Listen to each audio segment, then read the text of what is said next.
Right. So, since people have been doing the Kriya and the meditation for a while and they're having experiences, let's talk about something that everybody in yoga meditation inevitably experiences: the business of the Bandhanam, the yogic lock, as it is called, the bodily lock in meditation. Basically, this is a very, very broad spectrum thing. We are making all kinds of terrible generalizations here, but still generalizations are useful. Basically, what happens is that you find yourself unable to move from your posture or where you're sitting or where you're lying down. Your body gets locked into place. And there are reasons why that happens. In many asanas, they actually teach you. They take the heel of the foot and they put it into the muladhara, and they teach you to sit like that. They teach you to lock it. Even when we do the 8 spiritual breaths, we do a bandhanam, yes? We clench the buttocks and we lock the muladhara chakra. So why the need for bandhanam? Why the need for the yogic lock at all? So before we answer the question why the need, we have to go into the deeper situation of what are we doing when we get into sadhana? What are we doing when we get into these kind of processes? No matter what the name you give to the process, no matter whether it is a breath-based process, a meditation-based process, a posture-based process, no matter what the type of process or the name you give to the process, fundamentally you are seeking to alter your internal body chemistry. You are seeking to alter your internal vibration. You are seeking to make your mind, your emotion, your breath,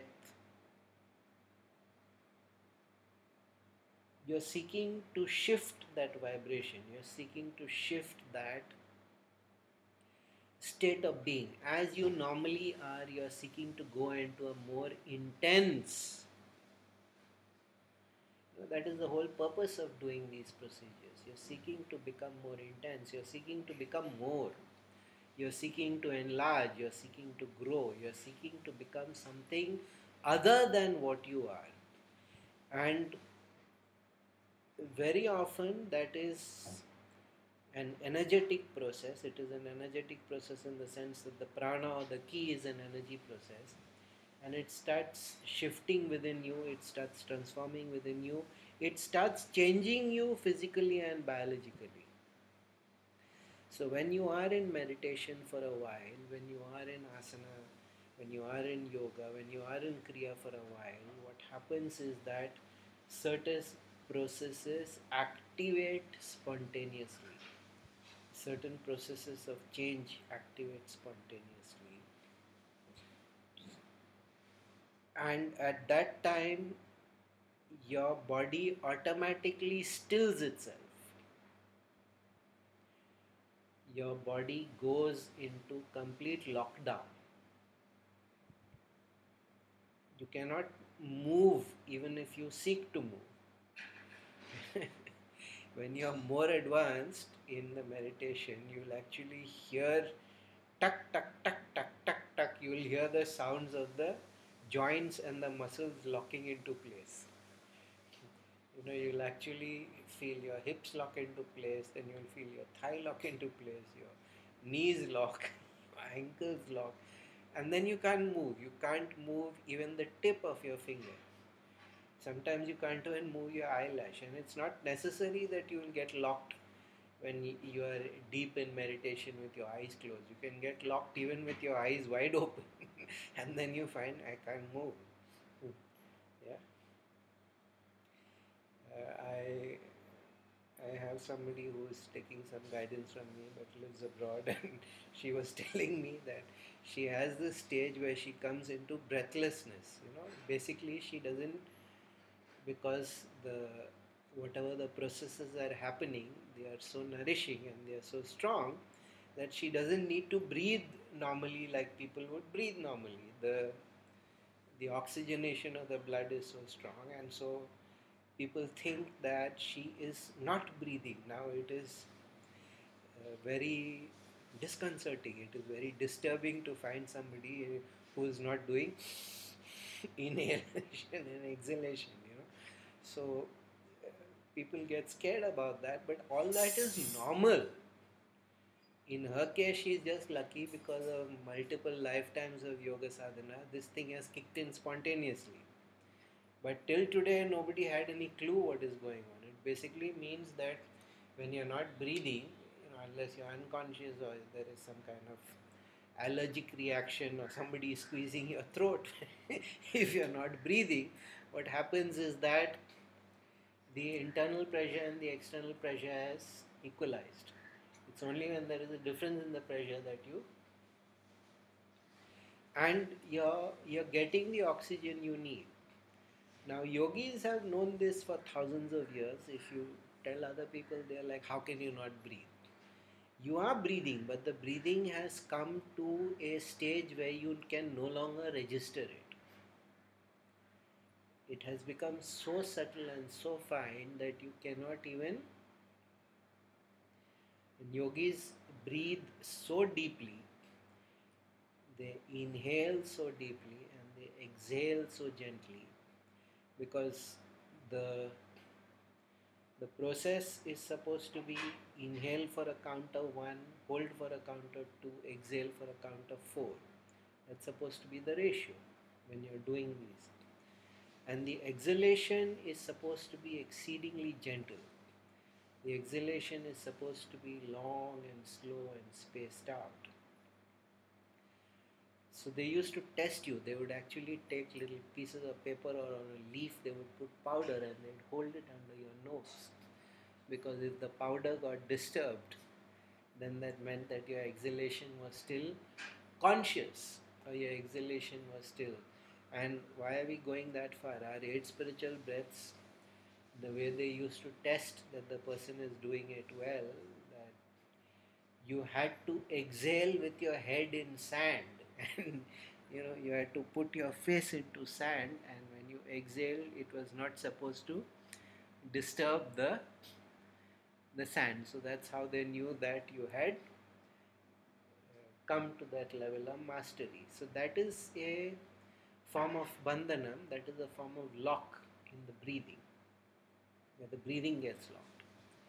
The breathing becomes so subtle and becomes so refined that you no longer need to, which is why when we do our exhalation, if you notice, we don't do it from the nostrils. Yeah, the exhalation is always from the mouth. So that whole bodily condition for vigorous exhalation is broken. We don't allow the exhalation to come from the nostrils. We allow it to come from the mouth, so that after we do all this violent breathing and everything, then when we exhale, it comes out very, very smoothly from the nose. So it's training for going into bandhanam. But sometimes, because of the way the energy is moving, sometimes because of the way you have accessed some certain aspect of your psyche or your personality or your energetic being, you need to become still to process it. You need to allow what has activated to continue to the end. And that's when the body goes into lock. You have not become paralyzed. You're not suffering any kind of neurological damage or muscular damage. Your body just goes into bandhanam, your body just goes into lock, because a certain process has activated and it has to finish.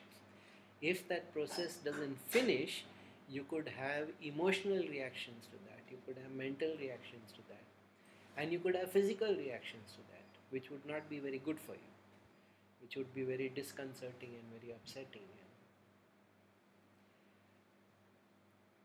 But as Kajal has explained, that if she goes into that lock, she zones out into a different state, and then there are people walking in and out and she can't do anything about it. Because you are physically locked, you are emotionally locked, you are mentally locked. Even if the person is talking to you, you cannot respond. Not because you are ignoring them, but because you are in bandhana, you are locked. It is not quite the same as waking samadhi. The bandhanam is very different from samadhi. Very often people go into bandhanam and they think that they are in samadhi. No, it's a mistake.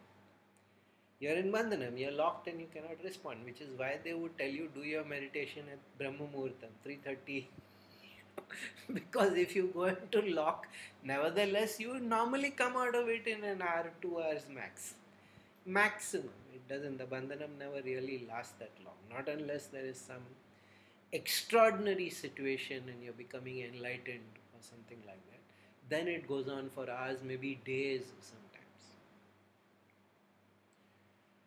Sometimes a person goes into that alternative consciousness of samadhi and does not come out for 2-3 weeks. But in most cases, when you're going into bandhanam and not samadhi, it lasts only for hour, 2 hours, not more than that. That's the time it takes for that activated process to work out in your body. So if that happens to you, do not get scared about it, do not get agitation about it. It's just a very normal thing, and it's pretty fantastic because you can't move anything. You can't move your lips, you can't move your tongue, you can't move your fingertip, you can't even move your eyes. You can't even move your eyes. You're just in that, you come into that complete stillness. Now, some sorts of spiritual practice, some sorts of sadhana, they try to consciously go into that bandhanam, because the whole belief is there is one whole school of meditation called the posture school of meditation. They believe that when you are in complete physical stillness, complete mental stillness, complete emotional stillness, and complete energetic stillness, that is the moment of enlightenment. So the whole purpose of the posture school is just to come to stillness. Because we can be emotionally still, we can be mentally still, we can be physically still, but the energy is not still. When all these 4 dimensions are still at the same moment, that is the moment of enlightenment. That is there. And I'm not saying they're wrong, but they do tend to privilege those kind of sadhanas or those kind of procedures or those kind of methods which still the mind, still the emotion, still the, all of which are good, but they are not very helpful to functioning in the world. Since we are not ashram sadhana, since we are not hothouse controlled environment sadhana, it's not very good idea to practice those kind of systems and methodology. Your mind shuts down. In the early days, I used to do a lot of ashram sadhana, and I had to work also, and I'd be standing in front of an audience. I'd be showing them PPTs, I'd be writing stuff on the whiteboard, and I didn't have a clue what was emerging from my mouth. I didn't have a clue who are these people and what am I telling them. Because the mind is completely gone. The mind is completely shut. It is in bandhana at that moment. The mind is in bandhanam, the emotions are in bandhanam. But here is the amazing aspect of consciousness, that default setting, that automatic setting, because it's a workshop you've done so many times, even though you have absolutely no presence there, from a mental space, or you can't figure out what is going on, you are talking and people say that was wonderful. It was really, you did a really good job today. So, but what happens? There was another time when apparently I just paused and looked at them for 5 minutes, and they freaked because my bandhanam was so strong that I was transmitting it to the others, and they couldn't move. They couldn't fidget, and they couldn't. So they're like, "What's this guy doing?" He's doing mind control. And that was not what they had come for. They had come for quite something else, and suddenly this whole they had that experience of stillness. And 1 or 2 of them, they are physically still, though the mind is, why is he not getting on with it? Why is he not beginning, or so when they are looking at each other and they can't do anything about it. So those days I was not very aware of how to control these processes, and I was not very aware that don't do these things before you got to go for a workshop like that or something. So it was all very trial and error for me, because normally the people with the skills in these matters used to live in the ashrams. They would educate people who were in controlled environment, those who were swamis or brahmacharis. Or it did not need to be told to the people who would be functioning in the world. But that day when I transmitted the Bandhanam to the others was quite an interesting day, because they never ever called me back because they were freaked out of their mind. he, he just didn't say a word and nobody moved. He was just standing like a statue there. He was standing like a rock there, and we also couldn't move. He's a strange fellow. Don't call him back. So that was. So it was just a simple thing that the mind had completely shut down, and I was not even in that place where, oh God, I hope I'm not saying or doing anything stupid. I was in the place where I didn't care. What was happening was so powerful that I just didn't care. So these things have to be taken, which is why the need for guidance, the need for guidance, the need for guidance. You need to have somebody who knows what is going on. Unfortunately today there is independence in all things, and people think that we can be independent in sadhana. No doubt you can be, but you get into trouble. It's always useful to have a guru. It's always useful to have a mentor. Somebody who can tell you these things, and more importantly, not just tell you these things, somebody who can help you not to get into those traps. Because if you have to go out and function in the world, you need to be careful. You need to be careful with these things. You either keep your meditation for after you come back from work or really early in the morning. If you're like, let me do my kriya and my meditation and then go out, that might be a danger because you could just fall into that bandhanam. Of course, all those happens in a slightly advanced stage. It's just that consciousness has shifted so much that what would take about 3 years of regular kriya and meditation is now possible in 3 months. People end up experiencing these kind of altered states so quickly that I get flabbergasted sometimes. I get that early in the game, because the normal thing is after 3 years, after 4 years, they will hit there, and like in months people come into that state. So when the bandhanam happens, don't fight it. Many people panic and they try to, with will, they try to break it. Nothing will happen to you. You won't die. You won't go insane. These are the two big fears. That I have gone mad. I have gone insane. Because it's not paralysis. The mind is working. Except that you cannot do anything about it. Okay, this person is talking to me, or this person is passing in front of me, or this person is asking me a question, and you cannot reply. Or maximum you can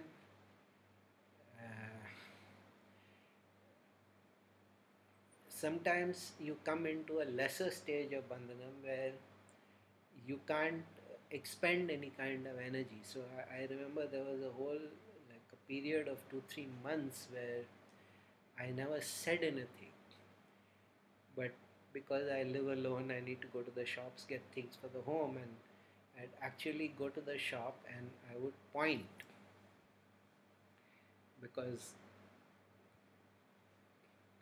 and then I'd point to the item and then I'd give the numbers. And it's not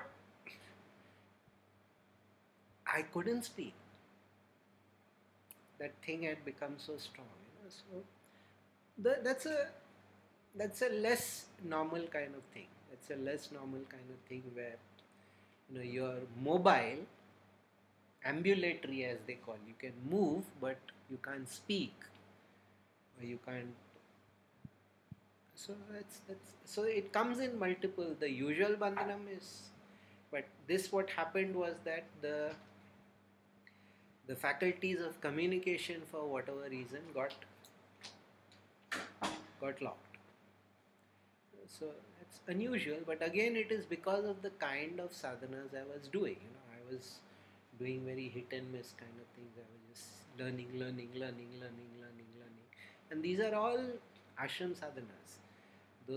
They were all under controlled diet, controlled environment. They were not for people who had to live and work in the world. Thing is, there were sadhanas for people who could live and work in the world, but the bandhanam will happen. Because when that energy is shifting, as the energy is shifting, very often why does the bandhanam happen? The number one reason why the bandhanam happens is because the Shakti has built up and it is creating nadis, new channels for the energy to flow through you. And at that time, the physical stillness is needed, because if you move or you jerk or you twitch, that whatever that creation, because it's very fine and subtle. These new energy channels are very fine and subtle, and that small twitch, that small jerk is enough to dissipate. So they have to keep you still. They meaning the masters, the mentors, or the universe, or your own innate wisdom. Your body has a very, very smart and clever wisdom of its own, and it knows that I should be still. But as Kajal has experienced, sometimes that's very inconvenient because it happens at a time when people require you to engage with them. It happens at a time when people require you to function with them. So, in a sense, you do have to develop some discipline about sleeping early so that you can wake up early and do. They say that actually after 9 o'clock at night, you really shouldn't be watching TV or engaging with your laptop, because the kind of light that comes off from electronic devices is very strange wavelength. It's not a natural wavelength of light that the human, biologically, we are not geared to engage with that kind of light. It's an artificial kind of light, and if after 9 o'clock we do that, we are basically messing up our internal rhythms of sleep. In the morning when we wake up, or at least it should be so, that basically when light falls on your eyelids in the morning, it actually creates a sort of chemical reaction there, and that kind of brings you out of sleep. The sunlight actually catalyzes a chemical reaction, and your eyelids have the receptors, the eyelids have that photosensitive cells over there. And it kind of, so when you are watching TV much later and all that, so there's extensive research, and those who are experts in these things, they say at least after 9 o'clock at night, please shut down. So you need to become more aware of your bodily rhythms. The more you are aware of these things and what is best for you from a long-term health perspective. Now, if you're in the habit of watching TV from 9 o'clock to 12 o'clock at night, and then you try to get up you won't in the first place get up at 3:34 to meditate, or even 5 to meditate. So certain times the bandhanam, it is better if it happens when there is a little bit of natural darkness. If the bandhanam happens at that time, the functionality of the thing is much better. If it is happening when there is strong sunlight, or it's happening in the late afternoon, there are certain differences in how it plays out. Now, all these are complex things that no matter how much I speak on or other people speak on, in the end you have to experience. In the end you have to take responsibility for your body and how it functions. So what I eat, when I sleep, what input do I allow? Do I keep the laptop on? Do I keep anyways we have our mobile phone next to us all the time, and That itself is not very good from a radiation point of view. So these things, sort of guidelines are there. What I'm saying is the bandhanam is a normal, the yogic lock. The lock that comes because you're doing sadhana, because you're doing kriya, because you're even asana. The purpose of the asana, sthira sukham asanam, it was to keep you still and keep you comfortable. It was to lock you into place. So the very definition of the asanam was actually also the definition of a bandhanam. Anything that keeps you still and comfortable, sthira sukham asanam. That anything that keeps you still and comfortable is an asana. What is the purpose of the asana? The purpose of the asana is to keep you in the bandhanam so that the internal processes can play out and optimally transform you. But bandhanams come at multiple levels, so you need to understand it can be a mental lock, it can be not a block, not a lock. Yeah? It can be an emotional, it can be a physical. The physical is the one we all know because it's what we can't move. So that's. But I told you, I had one that was partly mental and partly physical. I can be ambulatory. I can lift my hand and point, but I can't speak. I don't know if I could speak or I didn't want to speak. I was just so completely in that. I was so completely in that other kind of consciousness that my own voice would have been offensive to me. It would have grated on me. Many yogis, they take what is called the manavrata, the vow of silence, because so much energy dissipates when we speak that. So these are things we need to figure out. Yes, in yoga, most of the time people do start speaking less. Not me, but okay. Though actually that's not true. Even I have started speaking much less than. But when you are in a family and you suddenly sit still, and then people say you're not breathing. So if you're doing these kind of processes, you need to warn people. Sometimes, especially if I'm on an outstation trip and I have to share a room, then I have to tell the person that you might wake up to go to the loo at night, and you might find me sitting up, and you might find me not breathing. Please, under no circumstances do you come and shake me. Yeah, I am just in the meditation, or I am just in the yogic bandhana. I still remember I did some hypnotherapy course, some kind of thing. So I can also hypnotize people and stuff like that. And we are practicing with each other. So I got one really young boy to practice with. I was already well past 40 at that time. And so he put me under, you do all the things and he put me under.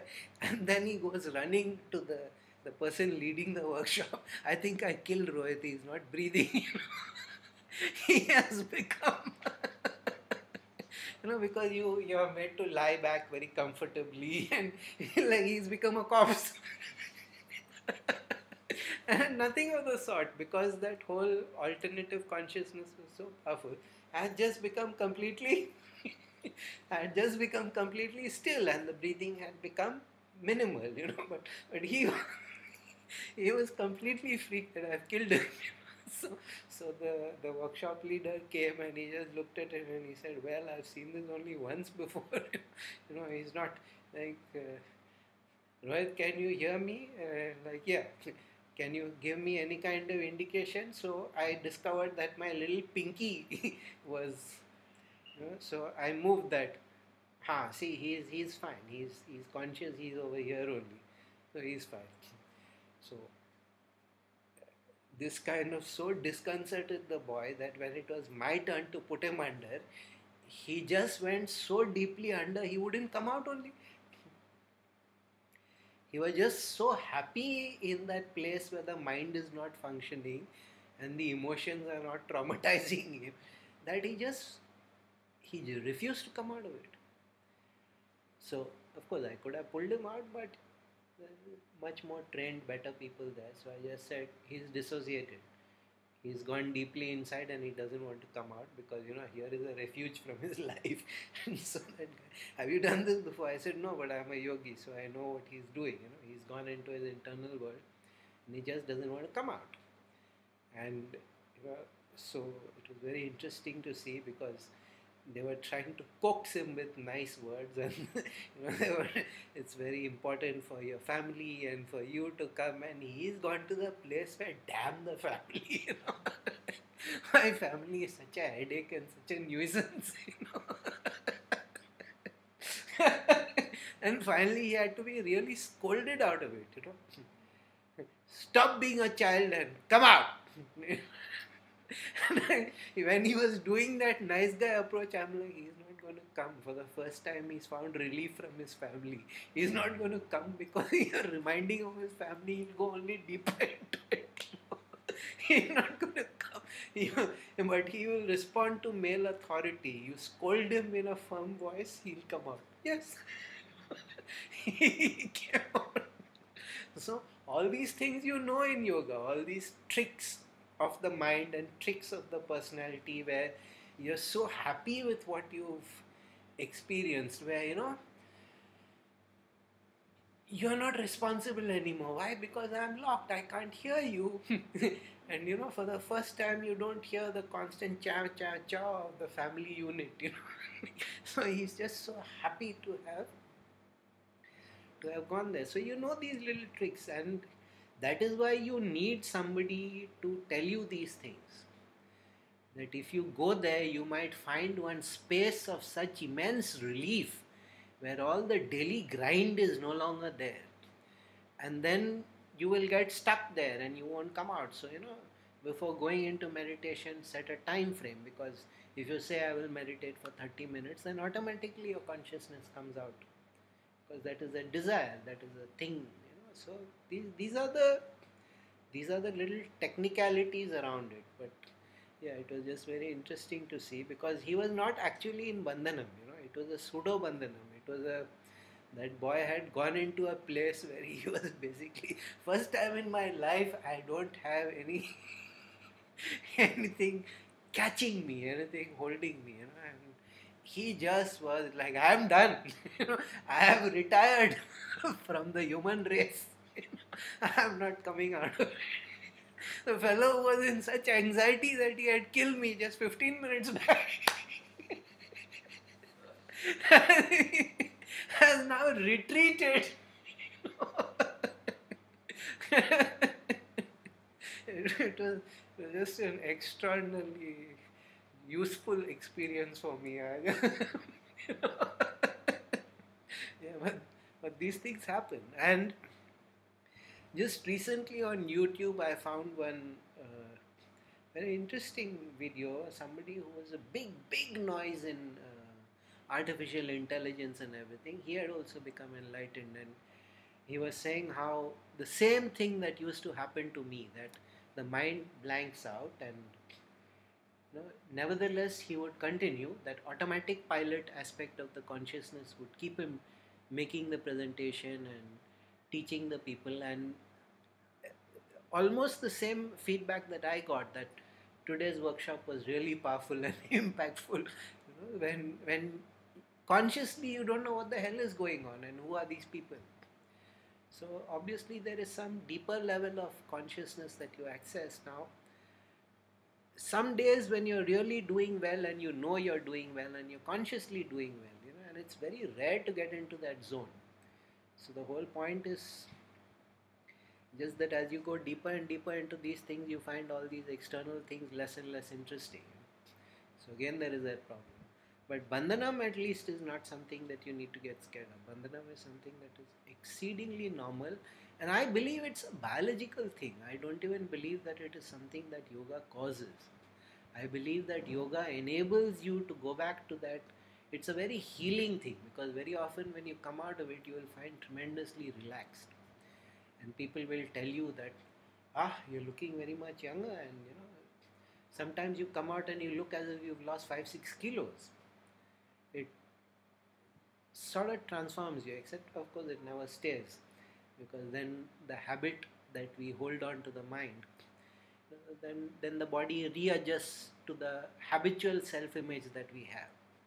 So even though you actually shrank in that time, or you actually became trimmer and fitter in that time, you can't accept it because that does not match your memory, and so your memory wins out. But I just believe it's actually something biological that the yogis discovered, that you just go into do these certain processes and you give your body a chance to heal and come to its optimal condition. That's what I keep saying about yoga, no? That your body comes to its optimal condition, your body comes to its optimal vibration. So Bandhanam is actually one of the very normal things. Yes, it's each time you experience it, it is a unique and funny thing, but it's actually very, very normal. So there's no need to get into any kind of anxiety about it. There's no need to get into any kind of fear about it. It's perfectly normal. So, more than this, I cannot teach you. you have to you have to experience it, and when you experience it, you figure out how to manage it. I cannot, because it is different for everybody. There is that aspect of uniqueness also, non-replicability. I cannot make your body respond, because your body is a whole different set of vasana, samaskaras and karmas, and so the way it goes into bandhanam is completely different from mine. I can understand what is going on, I can advise you, but I cannot replicate it in you. I cannot replicate that same, because even the stillness that got transmitted from me to all those people over there, each person was still in their own way. It was not like one unique, because some people were very happy, some people were very upset, some people were very agitated, some people got a lot of emotional turmoil, some people felt very emotionally still, some people the mind was moving. So the feedback at everywhere was completely different. I know why that, because they gave the feedback form and nobody spoke about the workshop. They were all speaking about those 5 minutes. So it was very interesting. Of course, they didn't know what to make of it, because what is this? What happened? So in that sense, don't be agitated if bandhanam happens. It's perfectly natural and normal thing, and enjoy, because it means that your body has come to a better level of vibration. It means that your body is shifting and healing. So be very grateful for that. Instead of getting anxiety ridden about it and no, I don't want that. It's actually a hugely beneficial. It's a big blessing that we don't understand. Yes, in the beginning it looks odd. I've told you so many funny stories about Bandhanam. I really shouldn't be saying all these things out in public, but what is the purpose of hiding it? By my saying it, nobody is going to go into Bandhanam. But normally these things are not said. Normally these things are not said. Yeah? Sarvam Shanti.